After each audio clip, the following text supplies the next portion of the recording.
an indication of how bad the job market is right now, I don't know what is. I was on LinkedIn scrolling and just, looking at updates as one does.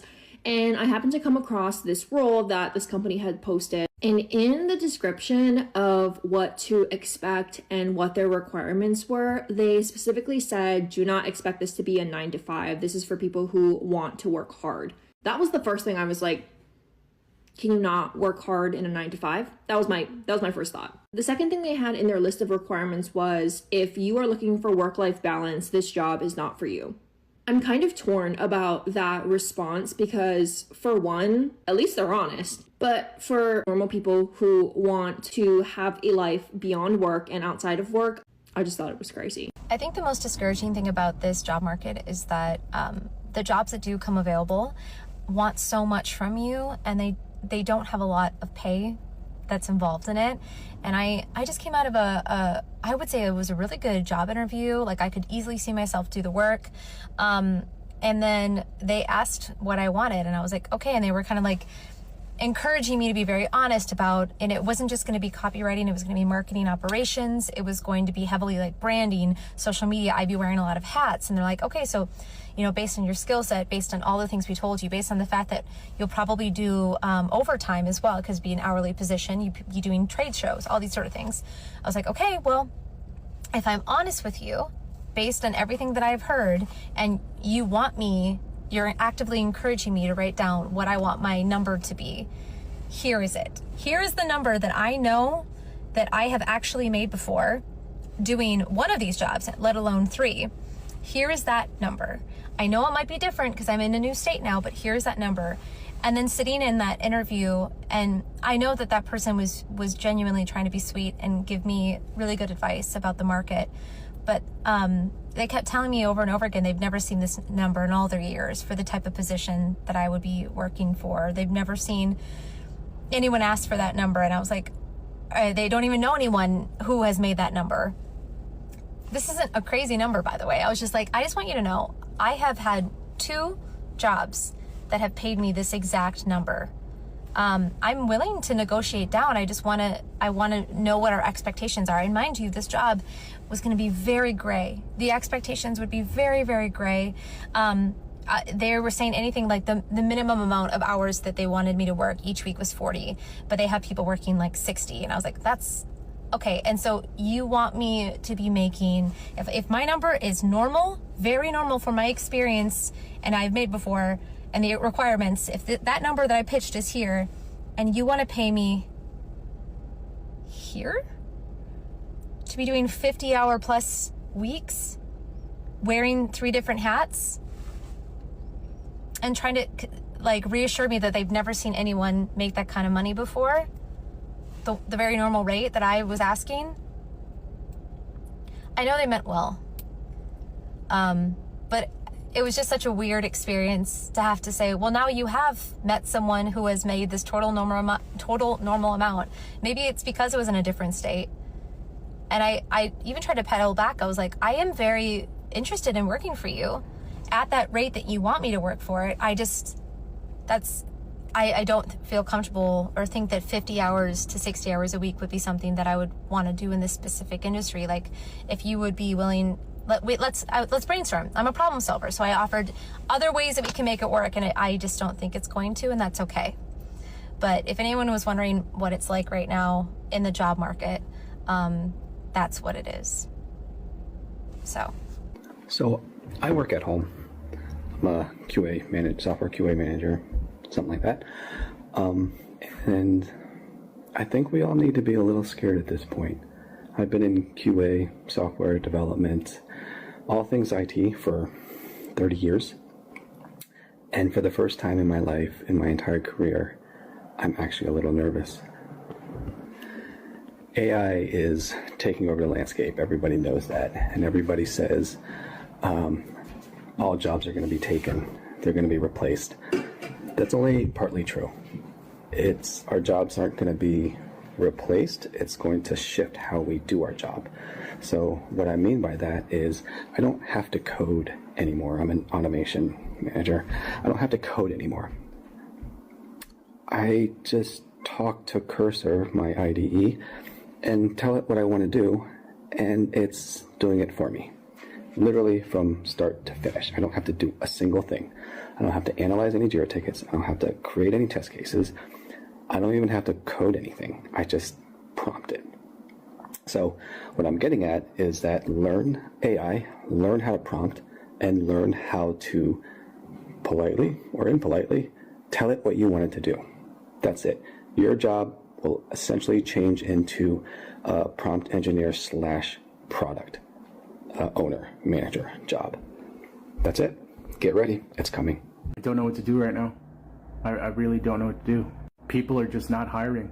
Despite how many skills you have, I'm in a weird place where I have 2 classes left. I'm stuck on wait lists. I can't even afford to go back. Health insurance is going to get cut off. And it's insane because I'm competing with people who don't even know how to do basic things and working in fields that I would never even think to work in. But then you can't get into those fields because that's not like your specialty. You can't get into the field that you want to get into. Like, let's say for me, it's computer science, tech. You're trying to break into the tech industry. You've been trying to break into the tech industry, but with all the layoffs and, the requirements of, being able to go to school if you're an adult, it's basically fucking impossible. These schools do not work around your schedule, and then they also make you do all this crazy stuff like residency credits and stuff. I should have been graduated, but I'm stuck, and I've been stuck. And it's to the point where I'm just like, do I just create my own company? And that's the beauty of America, right? In general, like right now it's pretty bad over here, but that's the beauty of it, is that you can make your own company if you want. And it's to this point where you feel like you have to survive. But yeah, I don't know. I don't know what to do. I want to know if other people are feeling this pain too. Applying for these minimum wage jobs and you can't even get a hit. And if you do, they still don't want you because they think you're overqualified, or they think that you have an air about you because you know a little bit more. Even if you try to humble yourself. I went on an interview today that I have no business being in this particular field, but I need it. And it's not enough. It makes you feel like you're not enough. It makes you feel like you're not enough. Let me hold your hand while I say this. Nobody is safe from layoffs. If you work for a large corporation, at some point, you may be on the list. I know people who have been promoted January 1st, laid off January 15th. I know people who have given their heart and soul for many, many years, have gotten laid off. So if you take nothing from what I say, take this. Make sure you have other income options and start today. Hi everyone, I just wanted to jump on here and discuss what happened yesterday with Amazon. Amazon laid off 16,000 employees, corporate employees, including IT, AWS, Amazon Web Services. They plan on closing some Amazon Fresh stores, all of the Amazon Fresh stores, as a matter of fact. Human Resources, which is my department. And unfortunately, I was one of the lucky ones who got that text message stating that my job was no longer needed and that my role and job position have been eliminated. They immediately deactivated my badge. I had no access to my computer, Slack channel, email, everything just gone. Just gone. Like I didn't even exist. Like I didn't even matter. I understand they want to go into the direction of AI, but I don't agree with AI. That's just my personal opinion. I believe that if you want to have a positive associate experience, that for them to have human contact, human conversation with people that are properly trained with the correct policies and support, that's more important than having a robot, because they're not always right. It's all right. I'm not really going to get into all that. But basically, lost my job and not quite sure what I'm going to do, but I know that I'm going to be okay. Whatever happens, I'm going to be able to find ways to support my daughter while she's studying abroad in Portugal. I'm going to stay positive for her today because today's the day that she leaves, and I am so very proud of her, and we're going to be okay. We're going to get through it. We're going to be fine. We're going to be okay. All of us. People are slowly waking up to the idea that there are no responses coming to these problems AI is causing. Layoffs are becoming more common and more talked about. More and more people are starting to wonder what it'll look like to raise kids in a world where they have every answer at their fingertips, even more than before.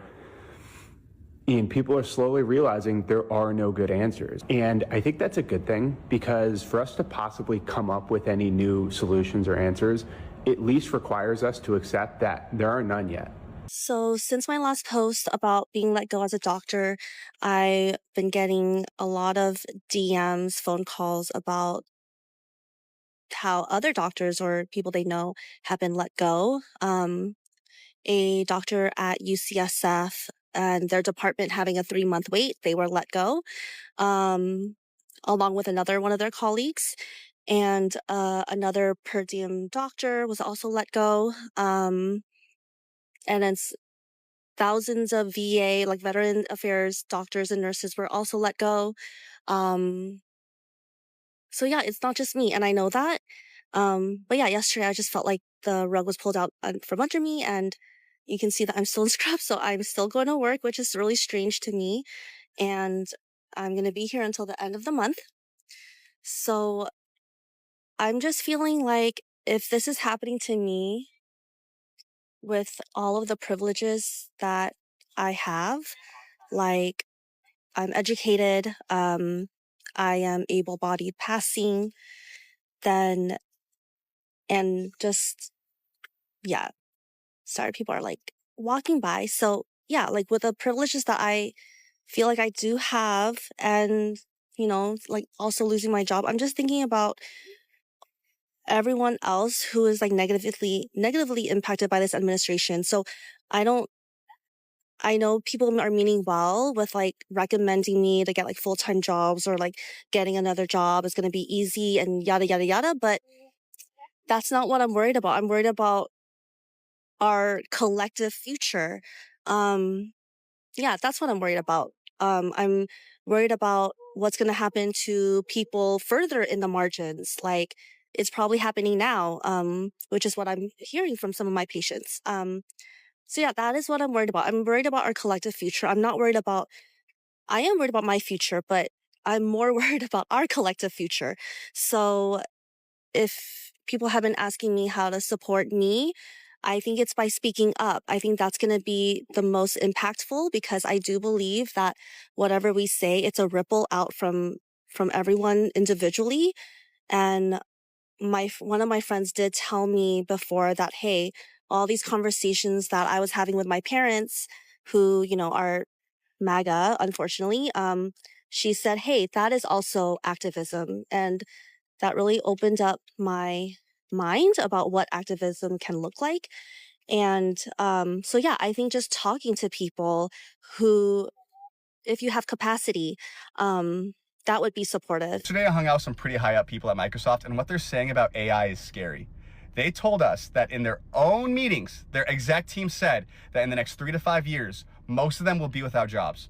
And we're already seeing it, massive layoffs at all these companies. But what does that mean for regular people like you and me? Because if the smartest people in the world, people that work at Microsoft, Facebook, Amazon, are already doing these massive layoffs, and don't tell me that the trades are safe.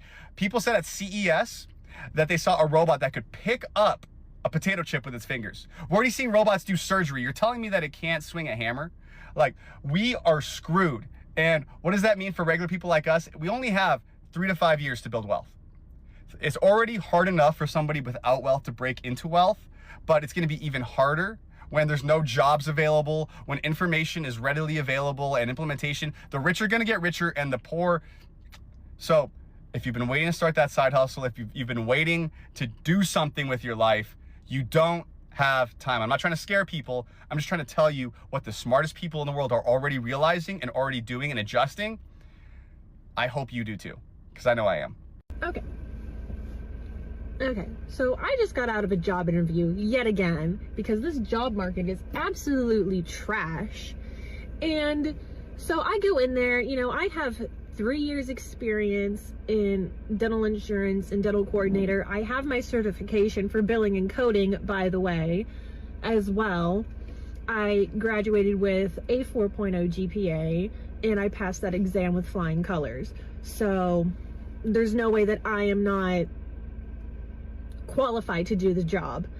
And so I go into this interview, and on Indeed, it says $25 an hour, okay? I can pull it up and show you. It says 25.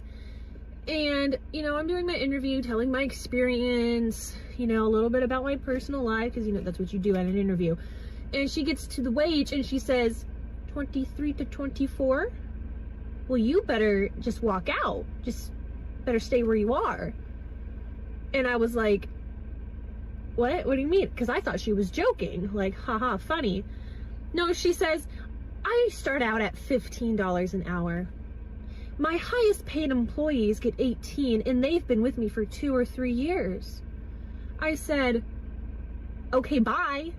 $15 an hour? You're insane. I am a mother, and you cannot live off of $15 an hour to raise a family. Who are you? I just got laid off. That's never happened to me before, so I guess new life experiences, right? If anybody has any advice, it'd be great. I watched a 25-year-old get my promotion, and then they asked me to train her. Here's what I said. No, not sorry, not maybe later, not let me check my schedule, just no. She looked shocked. My manager looked furious, and HR sent me an email about being a team player. I didn't care, because here's what just happened.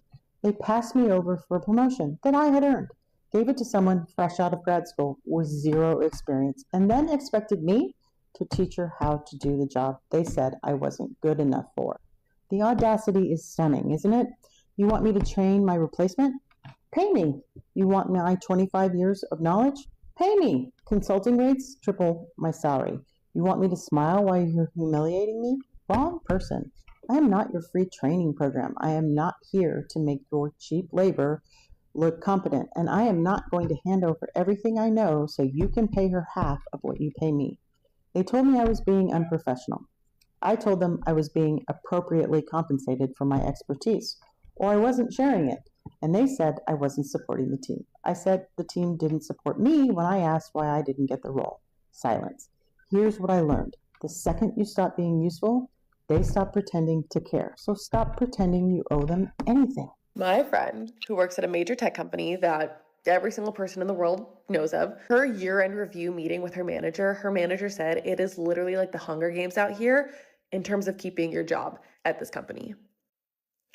I'm sorry, what? It's literally insane. I am all for jokes in the workplace, but we've literally normalized dysfunction so deeply. Managers are making jokes about dystopias while people are scared that they won't be able to make rent. This culture of excellence in corporate America is literally corporate speak for we've created an environment where people are literally terrified. That's not funny. We don't joke about that. That to me, I texted her. I was like, that's not okay. And she was like, oh, haha, I thought that was funny. I'm like, no, that's not funny. That is so toxic. Here's the thing. That's being done at this major tech company. It's being done instead at all of these the top Fortune 500, whatever the fuck. It's insane. And it needs to stop. You cannot joke about that shit. I hate corporate America. I got fired from my job on Christmas. After 19 years working for the company. I'm not going to say their name, but it rhymes with Booby Poo's Day, okay? I started as a server when I was 19 years old. Became a bartender. I did shift leading for a while. I was assistant general manager for years, and then I finally became the general manager. Very proud of that. I worked really hard for that. 19 years, I never missed a day of work. I've always showed up. I've always been consistent. Always done everything. I've watched the company go from 1,000 stores down to 195. I've went the whole way with the company. They decided they were going to be open on Christmas Day this year. So first of all, I had to tell my family and my kids that I was going to miss Christmas dinner and all of that and all the activities and family time to go to work. What I didn't want to do was just make my employees work. So I took volunteers. The company didn't pay an extra dime to work on Christmas Day. No holiday pay, no bonus pay, no time and a half, no double time, nothing. but they expected me to just make people work, which I didn't want to do. I work in a college town. Most of them were at home on break with their families. The few people I had around town that were still working, they wanted Christmas off. They wanted to spend time with their families on Christmas like they should, like I wanted to. So I had 3 volunteers that were willing to work on Christmas. There was no previous sales. There was nothing really to base that on. We were only going to be open from 4 to 9. So we were going to run it with the 4 of us. I talked to my boss about it. He's like, that's not enough. He's like, you need more people. You got to make more people work with no incentive on Christmas Day.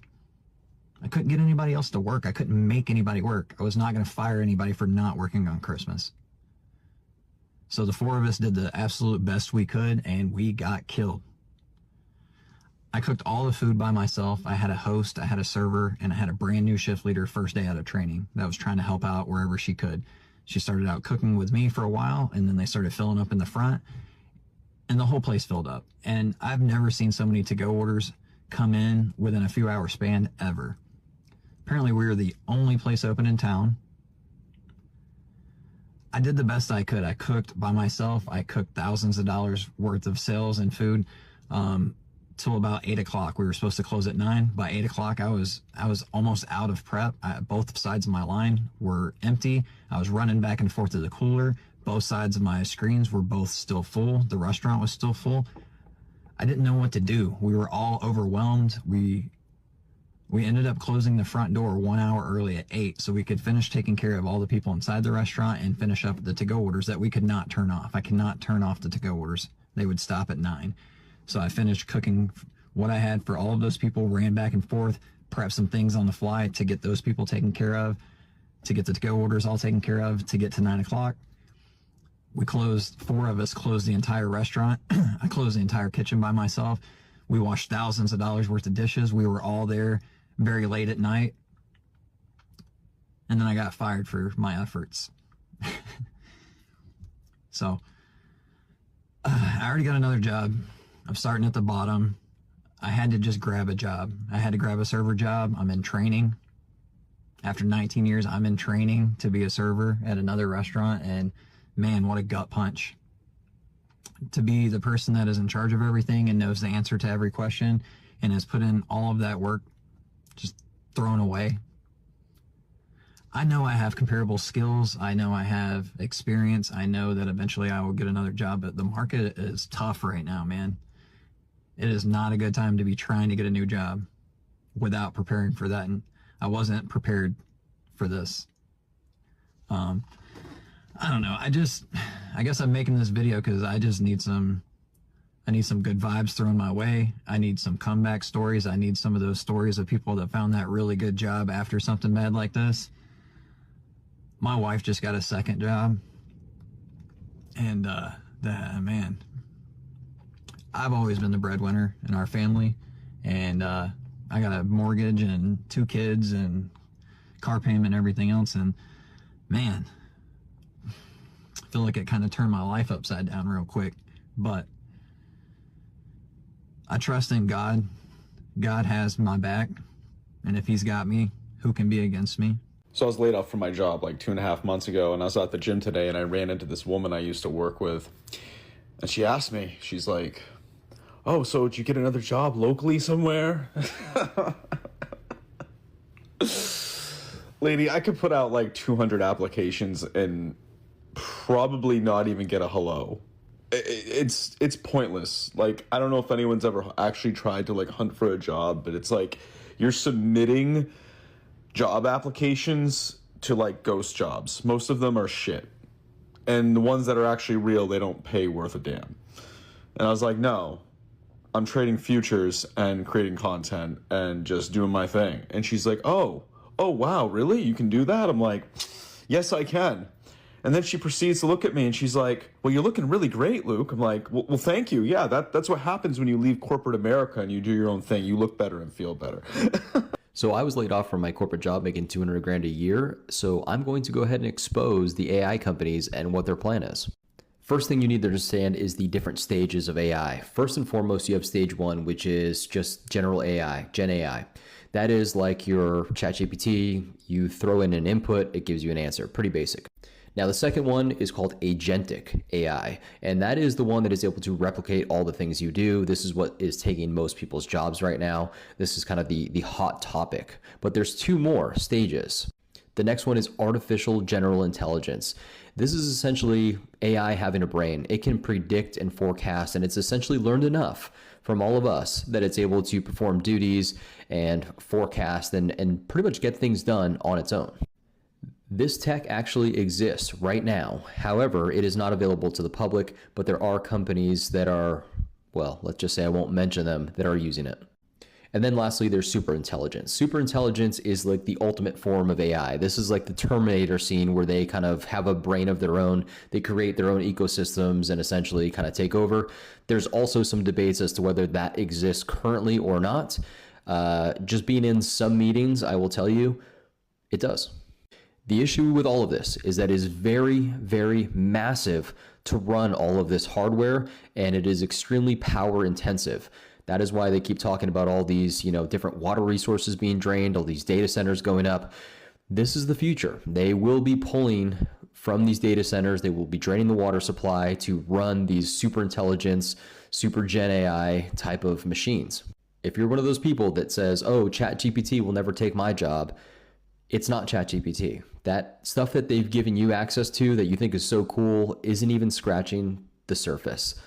Right now, if you have any sort of job that can be replicated, if something can look at your screen and copy what you're doing and learn how to do that, you will be replaced within the next few years. So my advice is get ahead of it, start something on your own, go into home services, something manual labor, consulting, coaching, lean into that more. That is the future, and AI will handle most of the mundane tasks that we have. Now, there's a ton of theories as to why the government or the world is letting AI kind of just get off the rails, but my opinion and what I've seen is that they want to separate the income gap. Right now, there's a lower, a middle, and an elite class. The elite class does not like the middle class creeping up into it. You saw with COVID, tons of people made money with crypto and all these different things. They're tired of that. They don't want you there. So their plan essentially is to create the wealth gap, and they want to push out the middle class and just have two separate classes.